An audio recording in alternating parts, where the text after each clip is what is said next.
My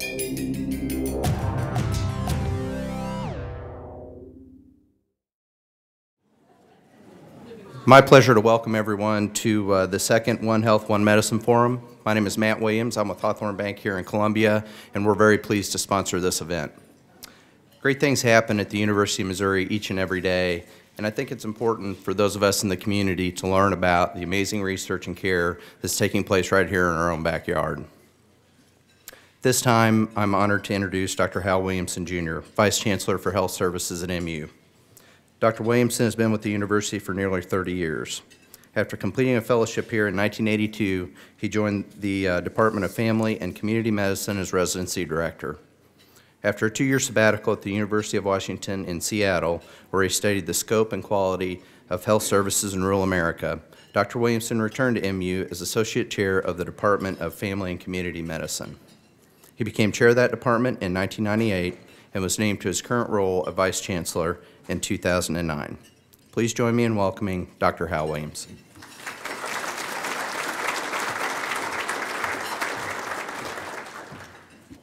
Thank you, Matt, and we very much appreciate Matt and Hawthorne Bank again for joining us to provide these educational fora for our community.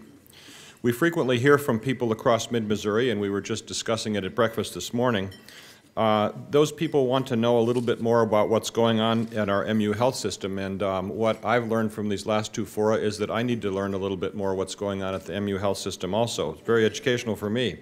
Today's event, from many of you know, is the second in a series we are developing to introduce the community to the collaborative research and outstanding clinical care taking place at MU. I'd like to thank all of you for joining us this morning, and I hope you're enjoying your breakfast. It's a great crowd, and this is a nice venue to do it in. I should do one thing. Carla in the back, can you hear me? You can? Okay, too bad for you. By the way, just for you to know, we use the term health system to describe the entities that, at MU that contribute to healthcare, education, and research. Our health system, or as they're sometimes called in the United States, Academic Health Center, is comprised of the School of Health Professions, the School of Nursing, the School of Medicine, as well as the University Hospital and Clinics. And you'll hear a lot today about how that health system collaborates with many other units on campus and beyond. People from every county in the state are served by our health system, which employs more than 7,500 faculty and staff. We're pleased to have a number of our leaders with us this morning, including Provost Brian Foster, School of Health Professions Dean Richard Oliver, School of Medicine Interim Dean Leslie Hall, and Dean of the Graduate School George Justice. Thank you for joining us. I'd like to offer also a special welcome to Dr. Fred Hawthorne, local boy made very good, who is the director of our International Institute of Nano and Molecular Medicine at MU, and I think Fred's sitting right over that table, as well as a Curator's Distinguished Professor of Chemistry and Radiology. Last month, President Barack Obama awarded Dr. Hawthorne the National Medal of Science, the highest honor bestowed to the country, in our country, to scientists. And this, in an institution, by the way, that has big deals come up once a month, this is like a really big deal. So congratulations, Dr. Hawthorne.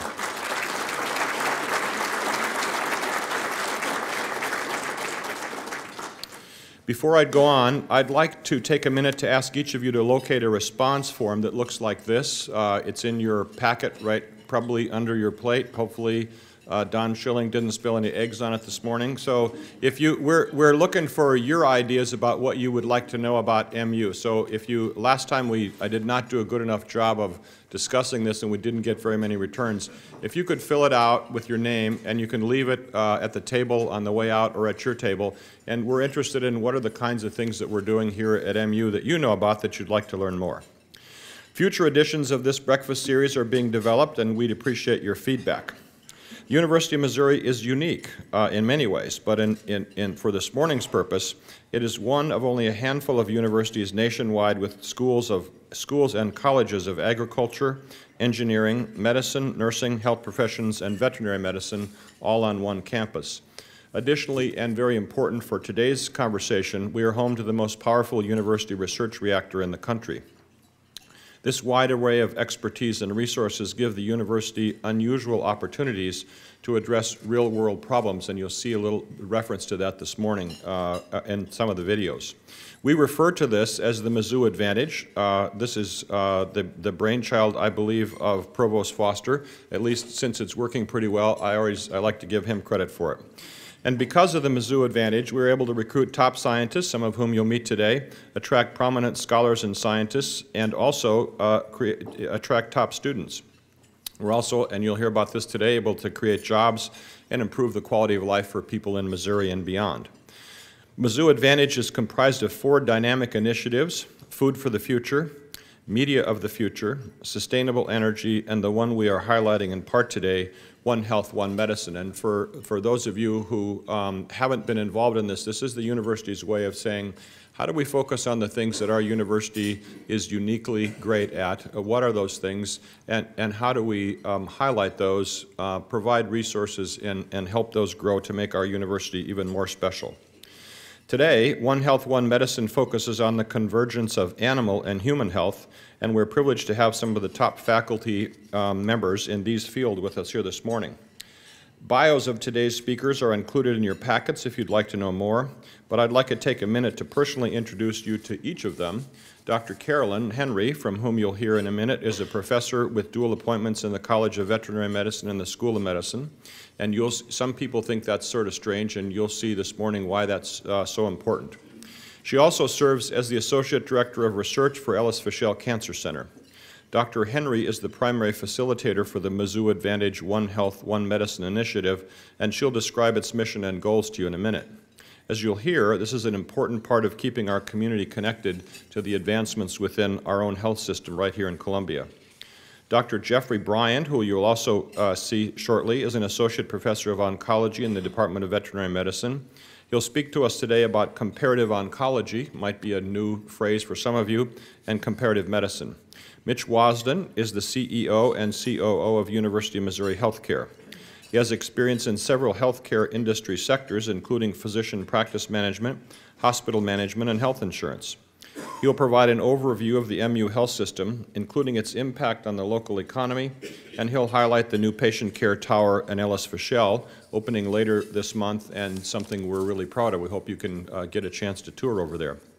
Great discoveries and advancements in healthcare happen regularly at MU, and today's speakers are here to share some of this exciting work with you. First, I want to thank you for your interest in our health system, and next I would like to introduce you to One Health, One Medicine's Dr. Carolyn Henry. Dr. Henry.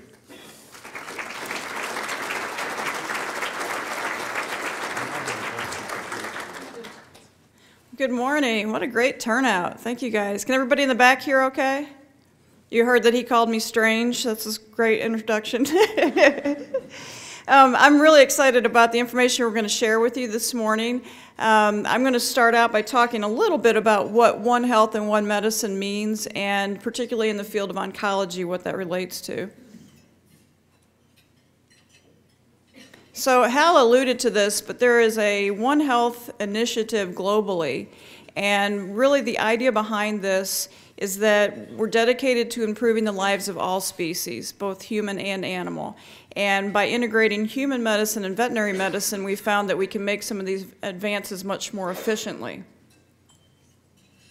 This is one of my favorite slides. This is actually a patient of ours at the vet school. Ricky had brain tumor. She received radiation 2 different times, lived with her cancer for 4 years.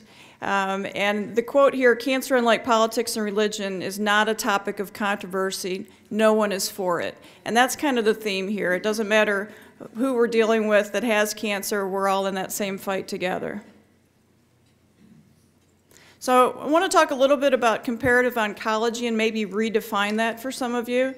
Comparative oncology, historically, I think we've thought about mouse models and using a mouse model to make advances in the field of oncology. And that's been looked at as a fairly quick route for getting out information about things like new therapies for cancer. But I'm going to share with you why, even though it may be a quick route, it may not be the best route. On this slide, which I realize in the back may be a little bit hard to read, but this just kind of gives you a timeline of drug development and how much goes into each single drug that comes out with FDA approval on the market. So if you look at the timeline, it takes an average of 10 to 15 years for a drug to make it from start to finish.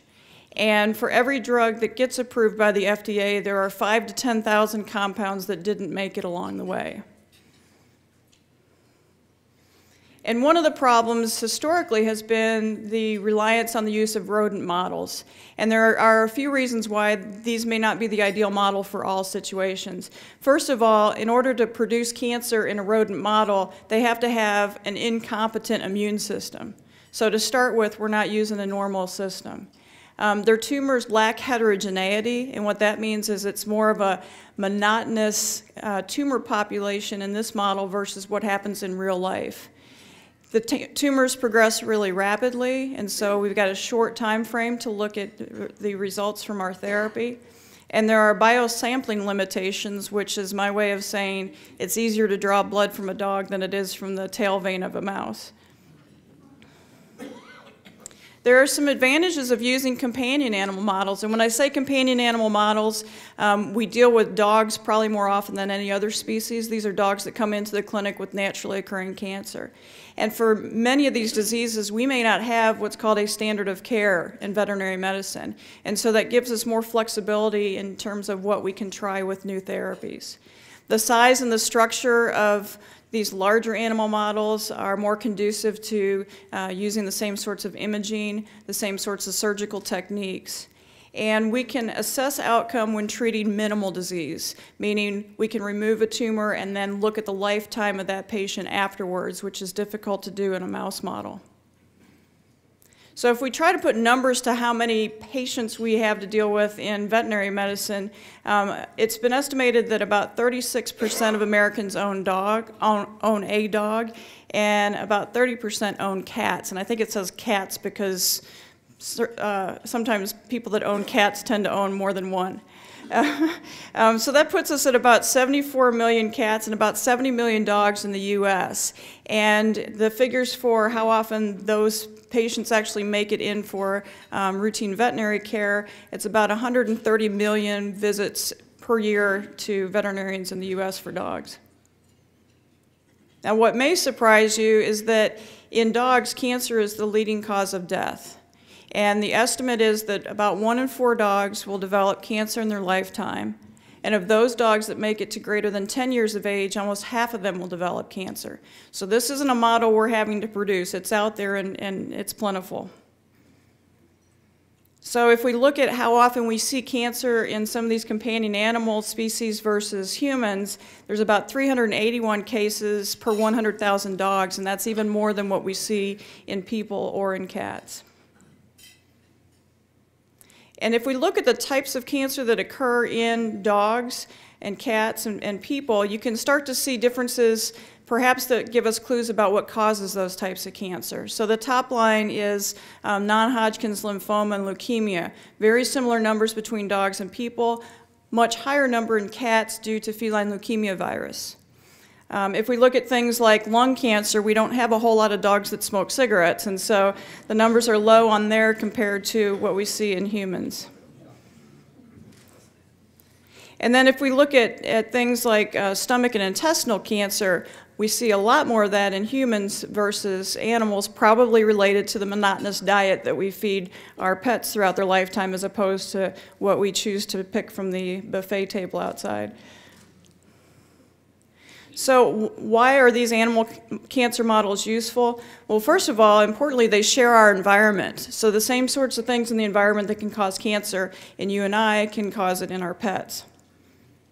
They have a shorter lifespan, which as a pet owner is not a great thing, but in terms of being able to see results of a clinical trial, it certainly speeds things up.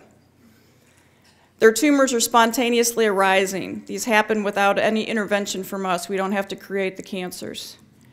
And we have very similar diagnostic and staging techniques. And I think some of you might be surprised how similar the imaging centers are between the human hospital and the veterinary hospital. So I put some slides together to show side by side and see if you can tell, obviously, which one is which on these. So these are the CT units at the new patient tower and the one at the vet school. And I'll tell you that the one on the right is the one at the vet school. Now this one should be a little bit easier. If we look at a bone scan, the one that looks like a human skeleton is a human skeleton, and the one next to it is the rib cage on a dog. But the lesions that we're seeing are evidence of cancer spread to bone, so we can detect that in pets as we can in people. PET CT is a great new advancement. Dr. Bryan's going to talk a bit about how this has helped in his research area. In this particular one, the machine on the left is at the vet school. The machine on the right is at the patient tower. And now we can do things like fuse images between a PET scan and a CT scan to give us more information for studies. This is a dog that was in one of Dr. Bryan's studies. What you see glowing there is a tumor in the mouth of this dog. We also have MRI capabilities between the vet school and the med school. One on the left is the MRI at the vet school. The one on the right is the MRI at the med school. And we do radiation therapy in veterinary patients. The machine on the left represents the one that's being put into the new patient tower. The one on the right is the same type of unit that we have at the vet school to do radiation therapy. Main difference there is you see a dog getting radiation therapy here. We have to put our patients under anesthesia so that they don't move. Usually you can tell people not to move when they're being irradiated and they'll stay just where they are. The other thing is we tend to get more necropsies or what we would call autopsy, so we can learn more about potential hidden effects of drug therapies. Our approvals are quite simplified, so the paperwork required for a clinical trial approval in animals is a bit easier to get. And importantly, genetics may be known. You may have heard about the Human Genome Project. There's also a Canine Genome Project that was finished, and now we know ways to look genetically at causes of diseases. And this was actually published in Nature several years ago. So what we can do is we can look at certain breeds that develop certain types of cancer and say, okay, we're just going to look at these 3 breeds. Genetically, what is similar about these breeds but dissimilar from other breeds? And that narrows down the list of possible genetic mutations that could be causing that type of cancer. This type of work would be impossible to do in human trials, or at least it would take a very long time because we don't have those defined groups like we do with breeds of dogs. Now, importantly, we also have a lot of controllable factors with veterinary patients, things like their lifestyle choices, whether they choose to drink, whether they choose to smoke. We can control somewhat their diet. Some of us do a better job than others of that.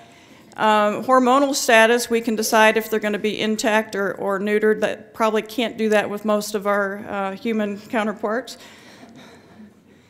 And we do, to some degree, get rid of the placebo effect on clinical trials, but I'll tell you, it still exists because if people want to believe that their pet's getting better, they'll believe their pet's getting better, so we can't completely eliminate that. But overall, I think clinical research between people and animals is a real win-win situation. And that's being recognized by the National Cancer Institute as well. You'll hear a bit more about this in a moment from someone that's actually at the NCI.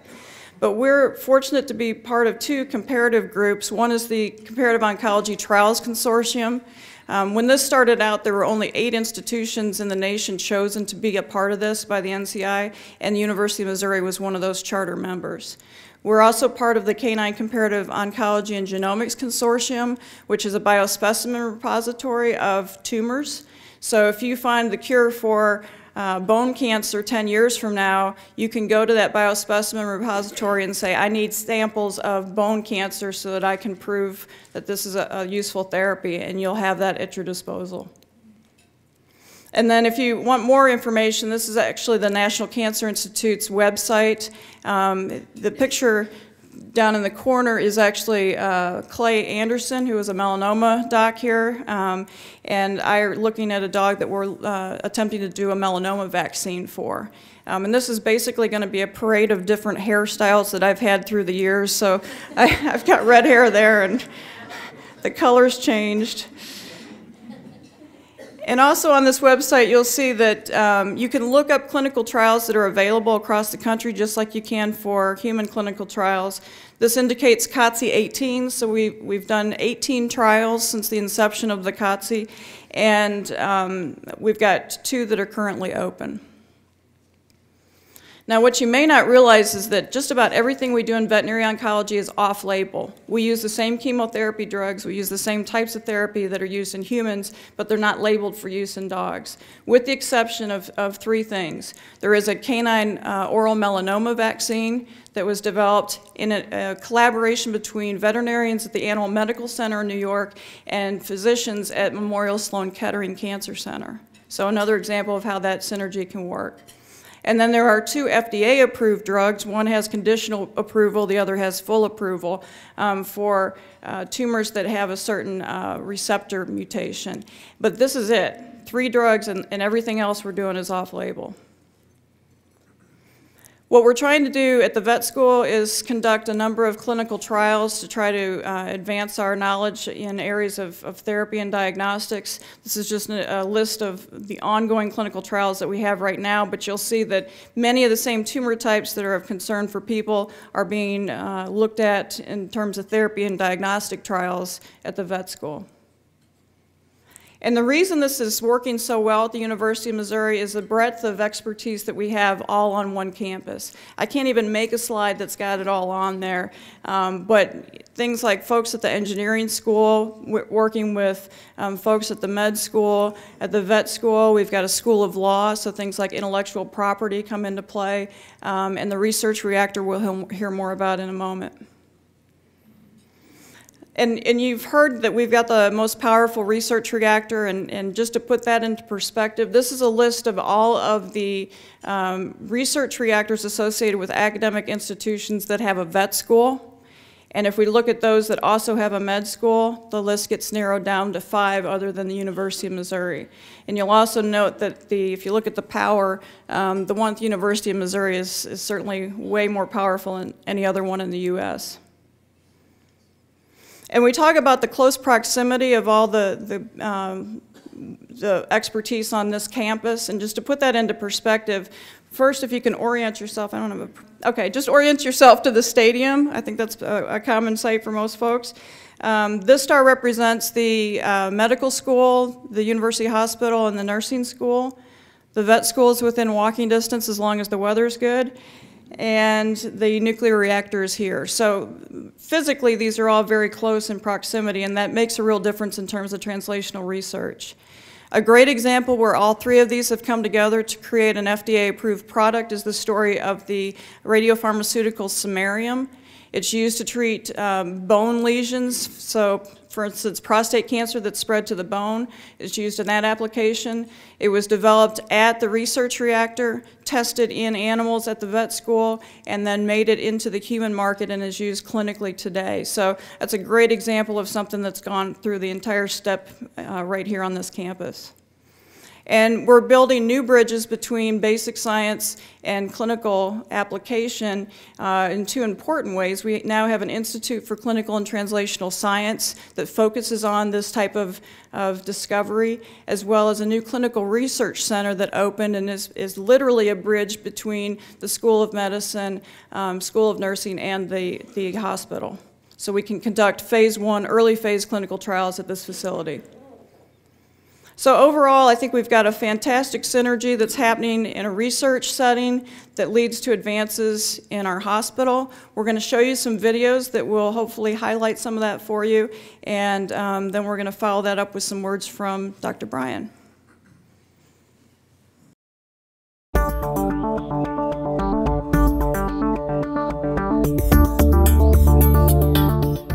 There's almost nobody who hasn't been touched by cancer in their lives. If we can diagnose disease early, before they go out of control, there is always a hope that we can save lives. 85% of all women today diagnosed with breast cancer are going to live a good, long, cancer-free life because of research. By helping animals today, we can help future human patients. We are talking about taking laboratory discoveries all the way from test tubes into humans. The translational process is considered benchtop to bedside, and basically we're taking things from the laboratory into patients. Here at MU, we have the ability to take things from the laboratory through our veterinary hospital and companion animals all the way into the human hospital, resulting in FDA-approved imaging and therapy agents. The University of Missouri is uniquely positioned in that we're one of the few schools where every step of this process can be done on one campus. Generally, the first step starts in the lab. We decorate gold nanoparticles with certain chemicals. Okay, that's one of my inventions here, that we use green nanotechnology processes, which means we use simple chemicals that are there in soybean or in tea. We have discovered that these chemicals have very powerful affinity to cancerous cells. That gives the aim to these nanoparticles to go and localize on the tumor site. Gold nanoparticle itself can be made to be inherently therapeutic. We do it by converting simple gold nanoparticles into radioactive nanoparticles. Once they're inside the cell, they will look around and they look at these cancer cells as real enemies, and they will decimate them. We studied those anti-tumor, anti-cancer properties in small animals like mice, and then we investigated how these chemical compounds of gold would shrink or cure certain types of cancers in dogs. So specifically, we're looking at prostate cancer, and dogs develop a very aggressive and metastatic form of cancer, prostate cancer, that people can also develop. The gum arabic radioactive gold nanoparticles gives us the chance to not only treat dogs better and hopefully improve their quality of life for a period of time, but it'll give us the chance to predict how well this particular treatment is going to work, in addition to any particular toxicities that we can expect prior to treatment in men. So the gold nanoparticle research is an excellent example of the collaboration here available at MU and the ability to use all of our resources to better fight cancer. Because of the incredible resources of imaging capabilities, therapy capabilities, and the faculty here at MU, we were invited to become members of the Comparative Oncology Trials Consortium of the NIH. It's a consortium of leading vet schools across the United States. We're involved in clinical trials that include pet animals who have naturally developed cancer. And the consortium's goal is to provide new therapies to these pet animals, and in so doing, evaluate novel therapeutics that have an intent to improve outcomes for human patients. So this field of research is referred to as comparative oncology. Missouri First has some of the critical key opinion leaders in the field, so having their opinions represented in the protocols that are conducted, having their voice heard as concepts are considered is really quite invaluable. Missouri also has a unique and really quite a distinctive strength in nuclear medicine, which I think allows them to be well positioned to embark on a set of questions that wouldn't really be possible anywhere else. So the University of Missouri is unique in that it's one of the only schools with a collaborative environment, such as we have with the MU Research Reactor, the medical school, Ellis Cancer Center, and the veterinary teaching hospital. It's one of the very few places where all of us work together to try and better fight cancer. We uniquely provide for the nation radioactive materials that are either used to diagnose cancer, treat cancer, or both. Quadramet is one that's used in the treatment of metastatic bone cancer. It can deal with the pain associated with it, shrinks the tumors that are located on the bone. The other cancer in the body has to be dealt with in some other way, but Quadramet helps in the quality of life. And then that particular isotope we supply every Monday. We're the sole supplier for the entire U.S. So a patient that's somewhere in the U.S. is getting a Quadramet treatment, you can rest assured that the active ingredient, in this case samarium-153, came from the MU Research Reactor. Quadramet was developed in concert with private industry and with researchers at the University of Missouri and the Research Reactor. So all the way through benchtop to bedside, as we like to say, and that drug has made it from the initial concept all the way through to patient care. Besides the imaging and therapy products of the reactor can also serve as a vehicle to treat cancer. Dr. Fred Hawthorne, an internationally recognized chemist in boron chemistry to treat cancer, initially tested his compounds years ago in companion dogs with brain tumors. Our comparative abilities here at the University of Missouri, plus the presence of the reactor, brought Dr. Hawthorne to join our family. Dr. Hawthorne has been recognized with just about every scientific award possible. And in December of 2012, President Obama named Dr. Hawthorne as a recipient of the National Medal of Science, America's highest honor for a scientist. What I've done is to investigate compounds I knew about that I had synthesized, invented, if you will, at UCLA, and had no way to test them. And they work beautifully. So we have now probably the finest reagents or neutron agents to combat tumors in man or animals. Just having the reactor alone would not serve the purpose. We need a testing place. We have a comparative oncology unit, one of the finest in the world, in the vet school. Just having the vet school alone will not take us to the next level. Everything that we do in the perspective of treating human patients. So that's where the med school comes into the picture. And all of this, for doing all of this, there is a strong undercurrent. That is the basic science. Dr. John Viator was doing some special work on photoacoustics, detecting the differences between bacteria by shining a laser at them, and how they absorb that laser light could tell him what kind of bacteria it was. I said, John, that is fantastic. Let's do that with cancer cells. And through that collaborative effort, we have actually got a patent on and are able to identify circulating tumor cells in the blood. We can identify one cell in about 10 cc's of blood, and that in and of itself is quite remarkable. Our successes in companion animal cancer therapy trials will lead to innovations that could be more rapidly tested in humans. And having a clinical trials center for humans at Ellis Cancer Center will allow us to move this directly into the human care field. There are a lot of experimental treatments that are particularly important for our cancer patients that could be available in other centers. Now they are available at MU, in which our patients, we provide them not only with an excellent care, but also with state-of-the-art capabilities to bring investigational drugs where traditional drugs have failed. Because we have all the components on one campus, we're unrivaled in our ability to efficiently translate scientific discovery into the best patient care possible today, while training the researchers and clinicians of tomorrow. By having the nation's largest reactor at any university, we're able to attract some of the best and brightest students in this country to come to the University of Missouri and study. We have over 100 vet students now per year coming through the clinic, and the ability to teach them and also see them grow and learn and develop into veterinarians is very rewarding. And some of those undergrads, they come here knowing very little about nanotechnology. And they get excited as they start doing it. And then they think that they can actually one day be able to apply their knowledge for saving human lives. I came here in 2002 to start residency training in oncology. And through my graduate work in radiopharmaceutical development as well as in epigenetics, I really learned that cancer research, and particularly translational cancer research, is my passion. We have the ability to take our research from the lab into rodent models, into our pet dog populations, and into people at a speed at which is not applicable in a lot of other places because the collaborative environment here is so unique. Saving the lives of human patients is our common objective. We may not speak the same language because we work in different areas of research, but we have a common goal to achieve. That brings us together. We're living in a world where patients are alive today, and we expect even more in the future because of what happens at the research reactor. That gets pretty exciting.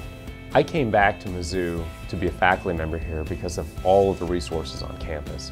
And having a cancer center like Ellis that not only is applying the latest therapies, but is helping advance that field right here in mid-Missouri is inspiring to me, and it's inspiring to many of the graduate students and undergraduates that we teach here at Mizzou.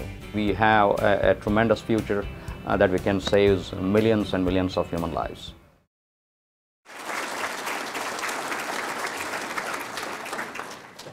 How cool is that, huh? I want to take a moment to thank Sue Hollingsworth and Mike Bowles, who helped put that, well, actually put that together. Tremendous number of hours went into producing something that narrowed everything down to about 10 minutes, so appreciate their efforts with that. The person I get to introduce next is a colleague and also a dear friend of mine. Jeff Bryan was a practicing veterinarian in San Francisco, California when we first met by phone many years ago. Had been in practice for 9 years, half exotics, half small animal. And I really didn't see the potential of this guy at the point that he called me. But quickly after I met him, I realized that this guy was going to go somewhere. And fortunately, that where was University of Missouri. Jeff came here to do an oncology residency and a master's degree. Got interested in the research he was doing, went on and got a PhD. Stayed interested in it, went on and had a fellowship through the National Library of Medicine, and then we didn't have a job for him. So he went to Washington State University on faculty, and when another opening became available, I knew, and the rest of us in oncology knew, that the most qualified person we could get for this position was Jeff Bryan. So we're fortunate to have Jeff back with us. He now heads the Comparative Oncology Laboratory, and he's going to talk to us a little bit about the translational research that he does in the clinic.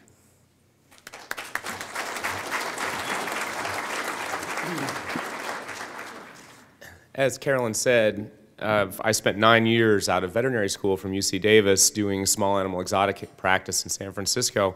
And right toward the end of that 9-year period, shortly after 9/11, 2001, I started to wonder what it was I really wanted to do with my life besides be a veterinarian, because I was enjoying that, but it wasn't quite what I really wanted it to be.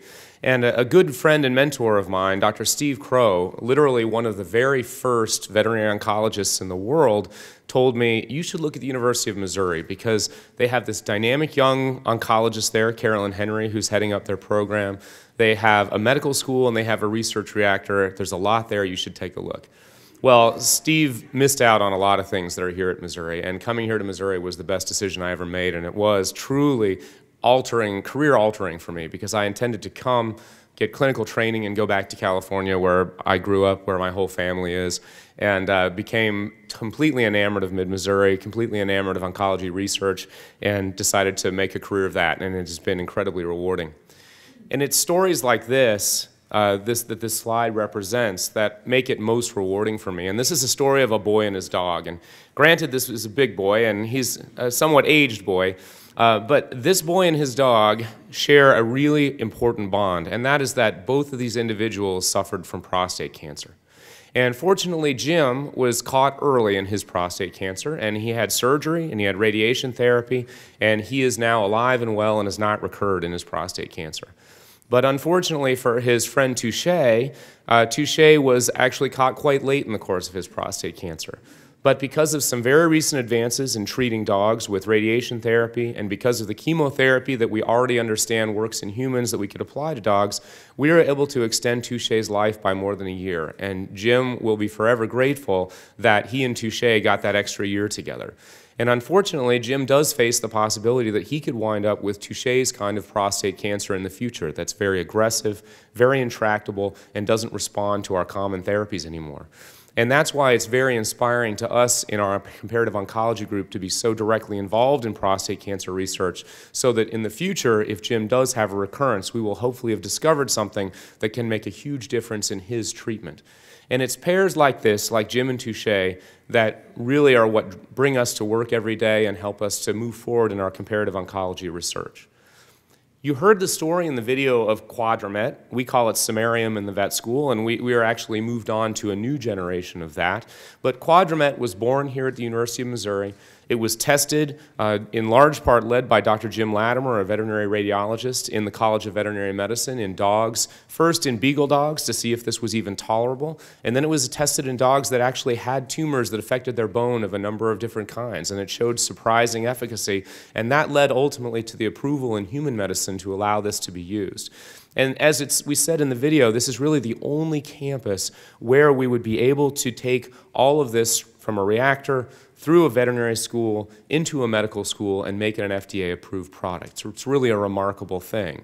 And I want to put a face on this drug for you. This dog on the left is Vegas. And Vegas was one of the dogs in our samarium trial here at the University of Missouri after Quadramet had been approved, as we started to look at how we might better treat primary bone tumors in dogs and ultimately in children and try to keep their limb in place.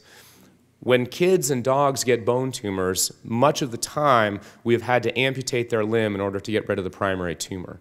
Actually, some pioneering work done by veterinarians showed that you could just remove the portion of the bone that was affected by the tumor and replace it and keep that leg in place. And here at the University of Missouri, we've looked at the opportunity to have injectable radiation in the form of Quadramet try to keep that leg in place. And we did a nice study that was completed a few years back and looked at the application of a combination of chemotherapy and samarium to treating these dogs' tumors and keeping them in place.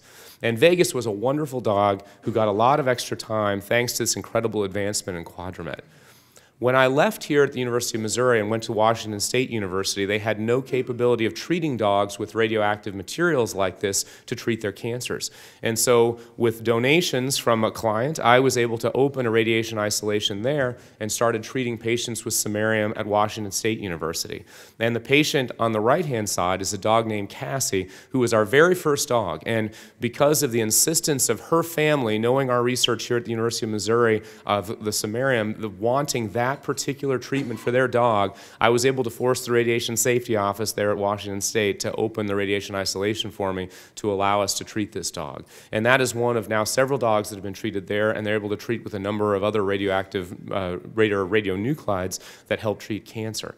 And that would not be possible were it not for the training I got here at the University of Missouri. And the family of Cassie wanted me to let everyone here know how very grateful they are for this advancement. But the University of Missouri is unique. And when I went to the Life Sciences Week poster presentations here at the University of Missouri, I saw a poster from one of Dr. Cutler's graduate students that looked at lutetium-177, a different radioactive metal, attached to a slightly different chelator, DOTMP. And the cool thing about this is that you can put one molecule of DOTMP, which is a phosphorus molecule that seeks bone, to one radioactive metal atom, and you can combine those two with it so you have a lot of radioactivity and a fairly little bit of chemical and deliver a dose to the bone. And they had looked at this in rats. And I asked the question of the graduate student, have you thought about putting this into dogs? And they said, I don't think we're really interested in that. Well, the next day, Dr. Cutler called me and she said, my graduate student mentioned this, and we are indeed very interested in this. Only at the University of Missouri could you walk through our annual research week and look at posters and find collaborations like that that could potentially be the next big drug to go treat bone cancer in dogs and people. We've done a study showing that we can get dogs to tolerate this drug, and now we're working towards moving this drug into clinical practice to try to treat tumors. And we have some collaborations that are looking at using different radiometals and that incredibly nice phosphorus-containing compound DOTMP to try to tailor the radiopharmaceutical therapy to the bone. Again, absolute serendipity and really only possible here at the University of Missouri. But the group at the Reactor compound don't make just therapeutic agents. They also have a cyclotron that can make imaging agents as well. And the fact that we can do this led to an amazing collaboration where a large cancer research organization approached us and said, we have this really interesting immunotherapy agent. We have modified a bacterium, a clostridial organism, that only grows where there's no oxygen. So it will target the low oxygen core of tumors and grow in there and help kill the cancer cells, but will also cause an immune response to happen that would help attack the tumor. But we haven't been able to make this work as reliable as we would like. What is possible at the University of Missouri that might make a difference? And I said, well, we have this ability to create imaging agents that can tell us where the low oxygen areas of the tumor are. We can calculate the volume of the low oxygen, and we can see if that correlates with response so that we can better predict which patients would benefit from your therapy. In addition to that, we have a phenomenal comparative internal medicine laboratory that can look at the immunological abilities of these dogs before, during, and after therapy and try to find what is the exact right immune response that we want to foster that results in a better anti-tumor response. That resulted in a $1 million project that's ongoing, and these images show what we're looking at with that project. On the left-hand side, in the bright orange, is a CT slice of a dog with a not inconsequential tumor on her elbow. That big, giant orange blot you can see at the bottom is her friend that she carries around with her under her elbow. And this started about 18 months ago. Dad didn't think much of it, and then when it became the size of a Rottweiler on a beagle, he thought, well, we should probably have this checked. And fortunately for her, this is probably not going to cost her her life anytime soon. It definitely costs her a bit on the aesthetic side, there's no doubt about that, and it also impedes her ability to walk, but we have an ability to treat this and be patient and see what her immune system can do with this.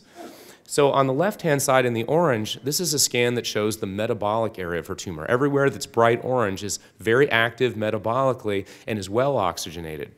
On the right-hand side of the screen in blue is a scan that looks at the low oxygen areas of her tumor. And you can see on the left-hand side, there's that big, bright, almost white area down on the bottom part of the tumor. And then if you compare that to the right-hand side, you can see there are brighter blue-white areas right in front and right in back of that other area. And what we're seeing here is that the complex makeup of tumors has areas of hypoxia all over the place. And this may explain why this immunotherapy agent hasn't always worked. It also would allow us to directly target injection of this immunotherapy agent into hypoxic regions, which is something we're discussing with this organization about moving into the next phase of treatment. As it is, unbelievably, Muffin very nicely tolerated an IV infusion of these bacteria that they'll then home to her low oxygen areas of her tumor. They have caused an infection there. We can tell that. Her tumor is red and warm, but she feels perfectly fine. And now we're going to wait patiently and see how her immune system does. We expect this is going to be one of the next big advances in treating cancer are these modified bacterial organisms that cause immune responses. And only the resources here at the University of Missouri can allow that to happen. And lastly, I want to show you that these resources make a difference day to day in our patients in veterinary medicine. This is a CT scan just done this past week of a patient that has head and neck cancer. And we knew that this patient had metastatic disease around her head and neck, and we wanted to see what the status of her disease was. Her CT scan looked relatively innocuous overall, but you can see the exquisite quality of CT that we can generate with the imaging equipment that we have in the veterinary college. But we can also do a PET scan. And this is a PET image that shows us where hypermetabolic regions are. And we saw evidence of hypermetabolic regions, cancer regions, up around her head and neck, which is what we expected. And a patient that has cancer just in the head and neck could be a very good radiation therapy patient. But radiation therapy really only works where you shine the radiation beam locally. Well, what we discovered in looking more carefully at the PET scan is back here over her heart, you can see, and I'll point this out when I stop talking for a second, we've got the U of the nice warm myocardium that's using glucose, but then we have a dark spot that shouldn't be there. So here's our dark spot that shouldn't be there, circled in red. And when we went back and looked more carefully at the CT scan, we noticed that sitting right over the heart, right here, was a lymph node that was almost certainly affected by cancer. This is a patient that doesn't need radiation therapy. This patient needs medical therapy. And so these amazing technological advances that are available to veterinary patients on our campus can help us translate advances into human trials, but can make a huge difference in treating our companion animals, practice-changing differences that allow us to treat them most effectively. Ultimately, cancer treatment is all about a caring cancer care team. And there are passionate caring cancer care teams at Ellis Cancer Center and at the Veterinary College. This is a group of our oncologists and radiation technologists working in our linear accelerator, Dr. Kim Selting in the background and Dr. Charlie Meitz, who's here also, taking care of a patient with radiation therapy. And as Dr. Henry mentioned, our patients need to go to sleep while they're being treated, but we can bring to bear the same technologies on our patients that are brought to bear on people, and we can evaluate new applications of those technologies that help not only our animals today, but their owners tomorrow. And Vegas reminds us that all of these advances are really only likely here on the University of Missouri campus because we have such phenomenal resources. And in addition to these phenomenal resources, we have an amazingly rich history. And I really think that, for me, it is the history of the Missouri campus that is one of my very favorite things about being here. So next we're going to see a really nice video on the history of Ellis Cancer Center, and I want to credit Jack Smith and also the PR department in the School of Medicine for this video, and I hope you enjoy this presentation about the history of cancer care on the University of Missouri campus.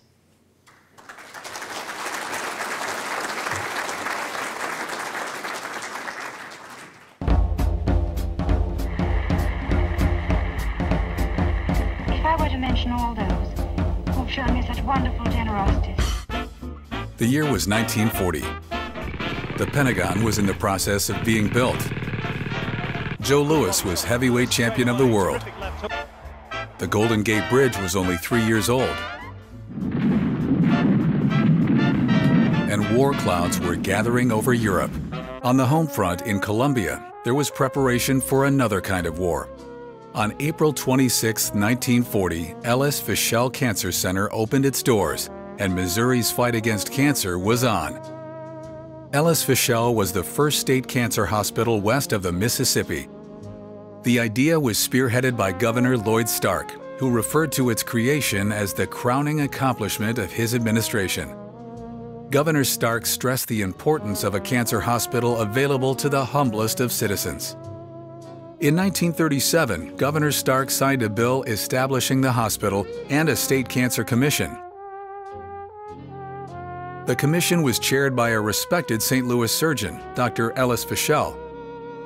Dr. Fischel was a perfect choice. He had dedicated his professional career to the study and treatment of cancer and had voiced his concern for the lack of cancer care in the state. His efforts laid the groundwork for the new cancer center. Sadly, he died in an auto accident in May of 1938, 7 months before the cornerstone was laid for the new hospital. In recognition of Dr. Fischel's tireless efforts and devotion to improving cancer care in the state, Governor Stark requested the new facility be named after Ellis Fischel. Columbia was selected as the site due to its central location and donation of 40 acres of land to build the hospital on. When it was opened, the new hospital's design bore some resemblance to a layer cake, with broad horizontal stripes of chocolate and cream-colored brick.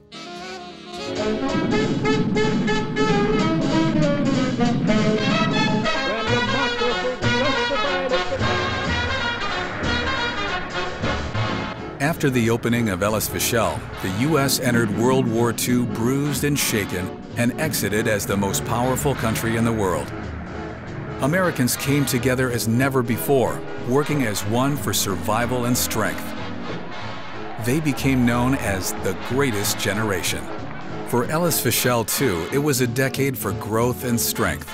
It gained a national reputation for its fight against cancer. Ellis Fischel was instrumental in studying the effectiveness of radiation therapy while 2 of its physicians wrote the definitive book on cancer care, a book that was used by a generation of cancer caregivers. Well, bless my soul, what's wrong? I'm itching like a man on a boat. In the 50s, television introduced us to sensations such as Elvis, Milton Berle, Sputnik, and the New York Yankees. As television brought the world to us, the nation began building a network of superhighways to help bring us to each other. During that same decade, Ellis Fischel was a star in its own right, being one of only 5 state cancer hospitals in the country. And as our nation prospered, so did Ellis Fischel. A $100,000 cobalt therapy wing was added, and before the decade was over, more than 26,000 patients had come to us for treatment. There's something happening here. The decade of the 60s was a time of turmoil as the youth of the nation stepped up and demanded to be heard. It was a time that gave us great leaders, such as John F. Kennedy, not a victory of party, but a celebration of freedom, and Martin Luther King Jr. Free at last! Free at last! Thank God Almighty! We are free at last! It was also a time of great achievement. We landed on the moon. The Civil Rights Act was passed, and war on poverty was declared. Ellis Fischel, in the meantime, continued its war on cancer and poverty. During the 60s, we were treating over 10,000 patients a year, patients who could pay for part of their care, and, true to our mission, patients who couldn't.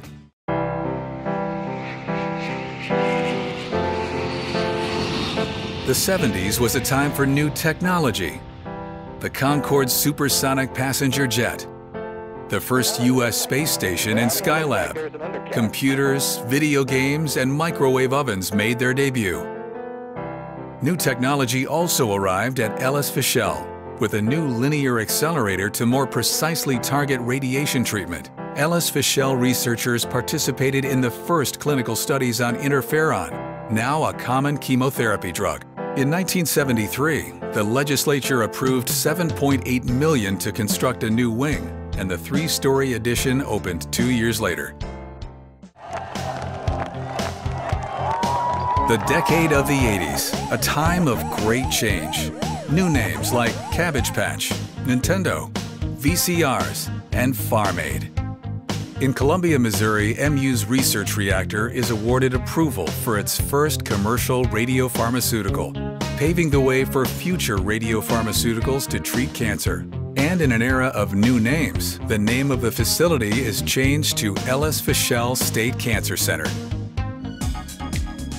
The 90s will be remembered as the time when technology truly became part of everyday life. The cell phone, the personal computer, the internet, all combining to reshape our communications world.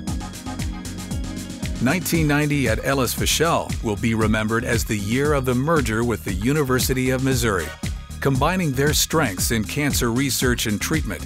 Together, they take a lead role in the first nationwide breast cancer prevention study of the drug tamoxifen. Taking advantage of having one of the largest nuclear reactors on a university campus, MU researchers make strides to relieve the pain of bone cancer with their discovery of a new radiopharmaceutical drug.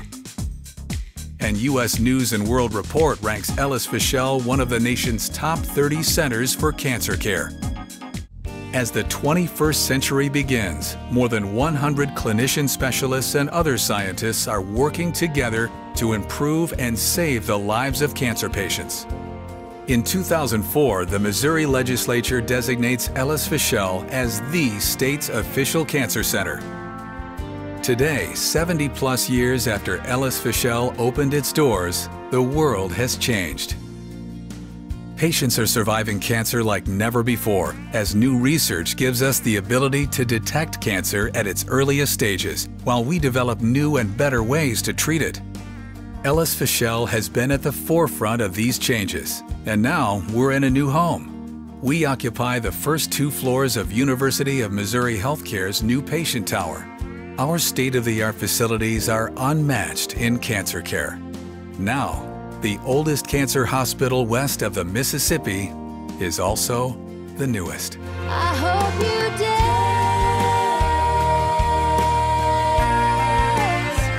I hope you dance.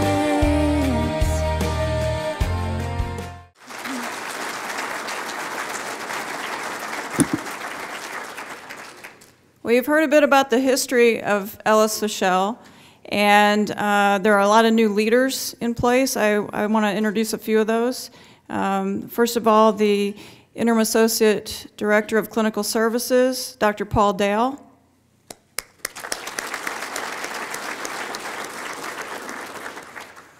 And is our Executive Director here? David Parker is the Executive Director of Ellis Fischel.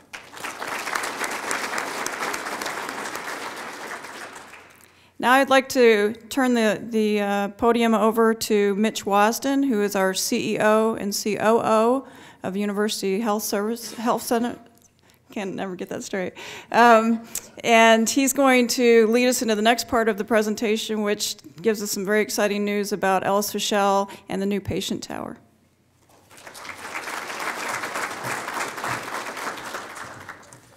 Well, I'm excited to be here. I'm new to Missouri as of about 9 months ago. I came up from Baton Rouge, Louisiana to join MU Healthcare, and another great SEC town with LSU. And so people always ask me, how are you fitting in, and does your family like it? I've got 3 kids and my wife here. And I'm happy to tell them, honestly, that we've lived a lot of places. In the West and in the South, and after 2 weeks of living here, my kids declared this is the favorite place we've ever lived, and so they were really pumped about snow too. So the first time we got snow, I came home and my 16-year-old son and my 13-year-old son were fighting over who got to shovel the driveway, and I said I am liking Missouri as well. So a couple of things. I think you're seeing how the morning this morning is going, and we're talking about this interconnection between vet school and Reactor and med school. What's kind of interesting about that, and we're kind of coming to this pinnacle of talking about Ellis Fischel and how that relates to patient care, but an interesting thought. If you think about when you went to school and you took classes in physics or chemistry, and we kind of silo all these different knowledge bases, the interesting thing is when you think about nature, nature has no silos. A lot of the silos that we create are fairly man-made. And so when you look at the collaboration that's been able to be done here at MU, what's interesting is it would be very easy for the vet school to say, hey, this is our silo and this is our turf and we want the credit, and get some egos involved and worry that they're going to have to share resources. And so we've made a big deal about that we have a reactor and we have these facilities and all the rest of it. And that's helpful and that's good, and we're really happy to have those. But that no more makes a great organization than an NBA team that has great facilities. Right? At the end of the day, what is that secret sauce? The secret sauce is that you have people that can work together, that you have people that maybe they're organized in silos, but they kind of get that there's something bigger, that they kind of get that if we actually work together, we can make something bigger than all of our collective silos. And that's the thing that I would say, in addition to having the most powerful reactor and having this engineering school and vet school and med school, but it's actually the magic of those people that know how to collaborate and know how to be a team. And that's actually what gets me very excited. And I think that's probably why this presentation, and I've seen it a couple of times, it just never gets old to me, because it's like, wow, that's powerful. And I think any of you that are basketball fans, and March Madness is coming up, you know that you can have a basketball team full of great team players, but no, maybe even individual stars that can always beat a team that is just made up of a few individual stars. And so the good news is we have stars and a great team. So I want to take a minute and talk a little bit about MU Healthcare and what that makes up. We've got our cancer center, our psychiatric center, our new Missouri Orthopedic Institute, University Hospital, our University Physician Clinics, and Women's and Children's Hospital. What we're excited about, and you saw the historic Ellis Fischel building. Everybody loves Ellis Fischel. You talk to the patients, you talk to the staff. I was rounding there a few weeks ago, and some of the staff were like, wow, we really don't want to leave. And it's a very beloved facility. And like all of us that may have a home or something that is historic and has lots of memories there, it's very hard to leave. I'm excited to tell you, though, that the new Ellis Fischel, which will be opening later this month, is just elegantly designed. It's a healing environment. It's a place that I think all of our patients and staff are going to be really happy to be occupying for the next several decades, and as we grow into something even bigger. A little bit about MU Healthcare. We actually serve every county in the state. So this is a little map of all the counties in the state. And if you look at it, there's little numbers that basically show that we actually do clinic visits or hospitalizations to every single county in our entire state. That calculates out to be over 500,000 clinic visits, and we care for over 175,000 individual patients a year. So that's a very large number. Some of the accolades that we've recently received, which we're excited about, is we were recently named in U.S. News & World Report in 9 clinical areas. And so that basically puts us as one of only 2 hospitals in the state to even get the distinction of being in the U.S. News & World Report, the other being Barnes Jewish in St. Louis. So we're in very good company at MUHC in terms of the clinical care that we offer, and it's not just in one little area. It's actually across all of our service lines. Our economic impact, which is a big topic right now, we know that in the legislature across actually the country, all states are talking about Medicaid expansion, and is there the money to do that, and how are we going to pull that off? healthcare has a very big economic impact. MU Healthcare is about $1 billion company, but it has about a $2.2 billion impact. So you think about all the people it employs, and then the spin-off businesses that are able to be in business because those employees, send their children to school, or that they shop at stores. And so healthcare is a very big driver of our economy. Part of that, though, is our mission is teaching and research and healthcare, but it's also to be the state's safety net. And so each year we give about $50 million in charity care to people who cannot afford to pay. So that's, I think, a huge value to the state and something that we're committed to doing. The Ellis Cancer Center, this is kind of the profile shot, but I'm going to give you the floor-by-floor level. So if you look at it, it's got 8 levels, and the first level is going to be our healing garden, our radiation oncology areas. It's going to be our breast center, a lot of the clinical areas. And then as you move up, we have patient rooms, we have operating rooms, we have the entire tower, which is basically going to be occupied.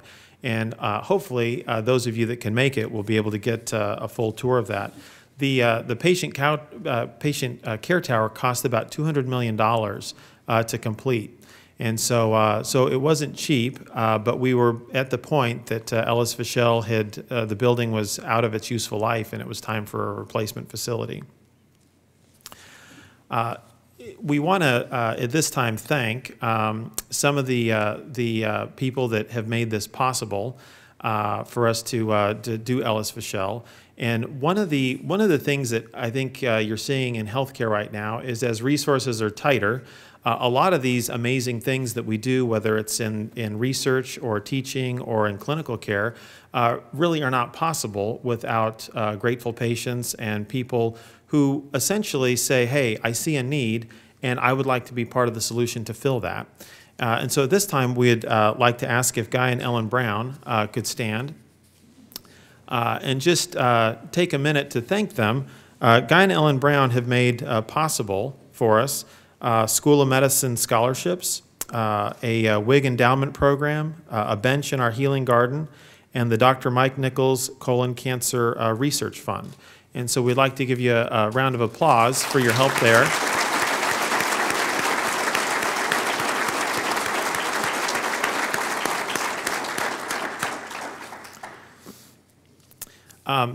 It's interesting because Mid-Missouri is, I think, fortunate to have a lot of these world-class facilities and these world-class services in rural Missouri, and really that is made possible because of everybody coming together and reaching for something that's better. And so I give thanks to everybody who has been a supporter, because I think when you're a supporter or a contributor to all these causes, whether you're a physician or whether you're a grateful patient, it basically requires you to have some vision and some innovation. You have to have this ability to see something that other people haven't seen yet and say, I see a problem and I think I can fix that, and I think I can help with that. The opening for Ellis Fischel, we're going to be doing some tours on March 18th. And so, so get out your calendar or your phones or whatever you use to keep track of your life, and put that in. But it's going to be from 5 to 7 p.m. We'll be doing some tours and have some hors d'oeuvres. I think you'll be very, very impressed when you see the facility. It's a beautiful place. At this time, we're going to have a video about Gary Whitby, and I will let the video speak for itself. Thank you.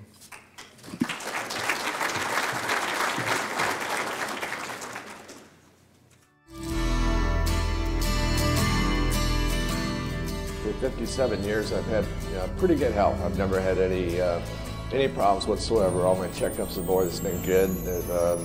Blood work has always been perfect. I had a tooth infection, and I had some swelling in my lymph nodes in my neck. The swelling never went down, and my doctor advised me to see an ENT and referred me to an ENT. Wait, bye-bye, Gilly. Bye-bye. They didn't waste any time. It was a Friday, and Tuesday they had me in surgery doing the surgical biopsy. And that's when we found out the results for sure. That day, August 5th, was when they told us that I have cancer.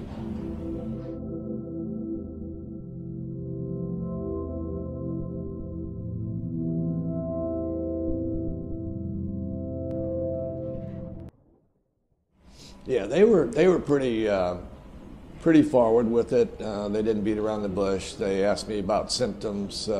Everything they mentioned I had, from ear pain to feeling like I had something stuck in my throat.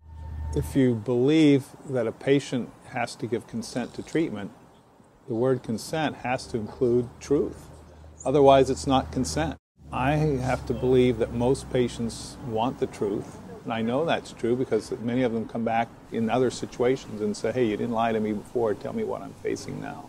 You are only able to give the tools. The patient really has to own it and take it upon themselves to do a lot of these hard things, these daily things that in life used to be easy and now they're difficult, like eating. And as hard as it is, it helps them face it better. Gary's a wonderful guy. I've really enjoyed working with him and getting to know his family. They're just great, normal people, but when anybody goes through that process of the chemotherapy and radiation, as much as we try to make it as pleasant as we can, we've seen him many, many times as he's kind of gone through that process, and it's really nice to see how good he's feeling now. That's what it's all about. You got to learn from everything you do, and hopefully they've learned from my case.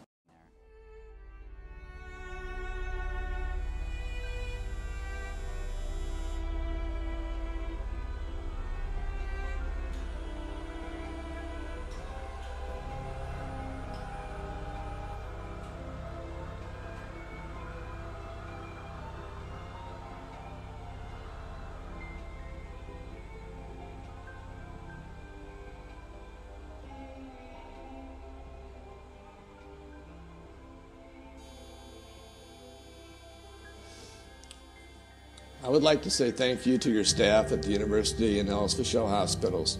I was diagnosed with stage 4 invasive tongue and neck cancer last year, August 5th. I know that it took hundreds of people in the university healthcare system to get me where I am today.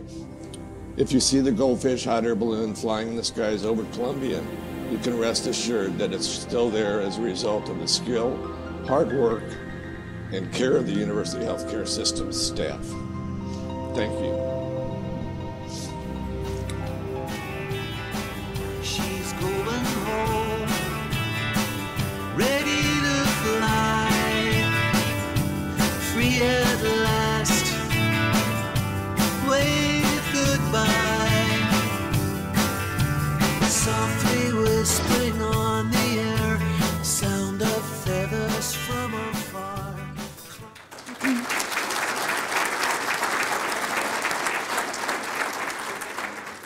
And that's what this is really all about. And I'm pleased to say that we have Gary and his wife here with us this morning. Could you please stand, Gary?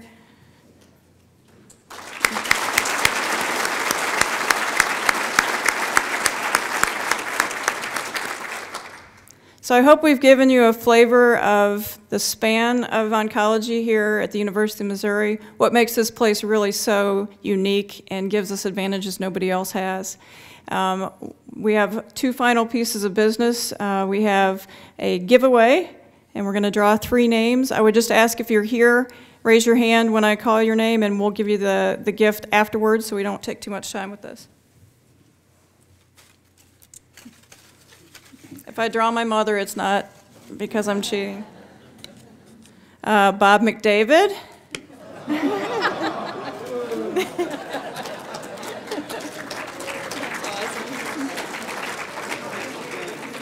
Remember that, Bob. Mark Headley. Oh, this is looking suspicious. You're not getting one, Hal. And Heather Brown. Great.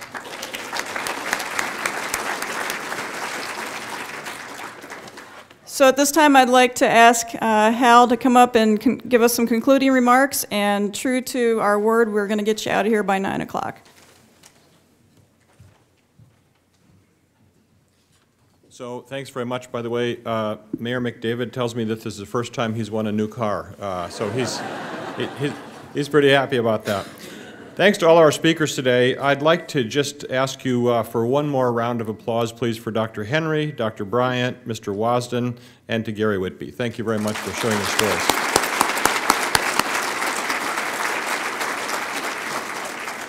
So as we conclude our second breakfast forum, I would like to thank you for attending and hope you learned several things today that you didn't know about MU. Again, I learned quite a few things I didn't know about MU.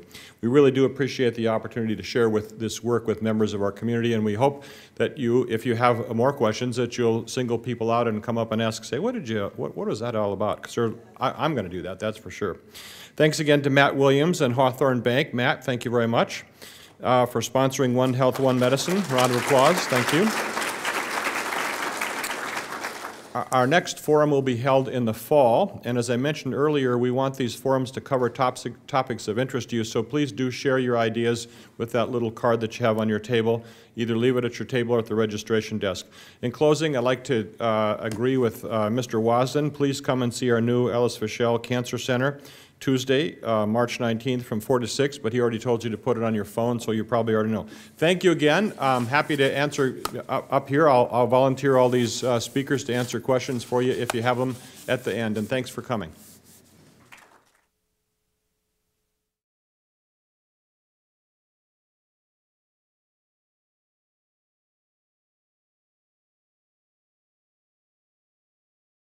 Thank you.